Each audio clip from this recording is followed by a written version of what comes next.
తెలంగాణ రాజకీయాలు మరోసారి హీటెక్కాయి. బీజేపీ నేత మాజీ ఎమ్మెల్యే ఎన్వీఎస్ఎస్ ప్రభాకర్ పెద్ద బాంబు పేల్చారు. త్వరలోనే తెలంగాణ రాజకీయాలు మలుపు తీసుకోబోతున్నాయని ఆయన పేర్కొన్నారు.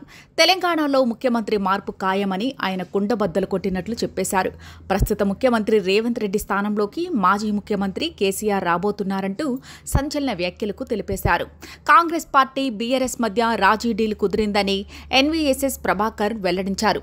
కాంగ్రెస్ పార్టీలో బీఆర్ఎస్ విలీనం అవ్వడం ఖాయమని తేల్చి చెప్పారు. ఇక ఈ సీఎం మార్పుకు సంబంధించి 2 ముహూర్తాలు ఫిక్స్ అయ్యాయని కూడా పేర్కొన్నారు.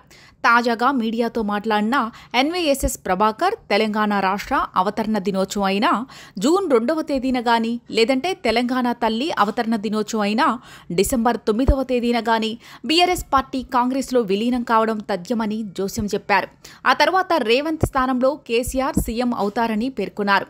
మాజీ మంత్రి బీఆర్ఎస్ ఎమ్మెల్యే హరీష్ రావు చేసిన వ్యాఖ్యలే ఇందుకు నిదర్శనం అంటూ ఎన్వీఎస్ఎస్ ప్రభాకర్ చేసిన వ్యాఖ్యలు ఇప్పుడు రాష్ట్ర వ్యాప్తంగా తీవ్ర చర్చనీయాంశంగా మారాయి. ఇప్పటి వరకు కేసీఆర్ నాయకత్వంతో పనిచేసిన హరీష్ రావు తాను కేటీఆర్ నాయకత్వంలో పనిచేసేందుకు కూడా సిద్ధమేనని ప్రకటించడం సీఎం మార్పుకు సంకేతాలే అని ఎన్వీఎస్ఎస్ ప్రభాకర్ తెలిపారు. అయితే ఎప్పటినుంచో బీఆర్ఎస్ కాంగ్రెస్ ఒకటే అంటూ బీజేపీ ఆరోపణలు చేస్తూనే ఉంది. ఆ 2 పార్టీలకు అంతర్గతంగా ఒప్పందం ఉందంటూ అనేకసార్లు విమర్శలు గుప్పించిన విషయం తెలిసిందే. ఇక సీఎం మార్పు గురించి ఎన్వీఎస్ఎస్ ప్రభాకర్ చేసిన వ్యాఖ్యలపై కాంగ్రెస్ నేత ఎమ్మెల్సీ అద్దంకి దయాకర్ తీవ్ర స్థాయిలో విరుచుకుపడ్డారు. అబద్దాల ప్రచారం చేయడంలో బీజేపీ నేతలు దిట్ట అని మండిపడ్డారు.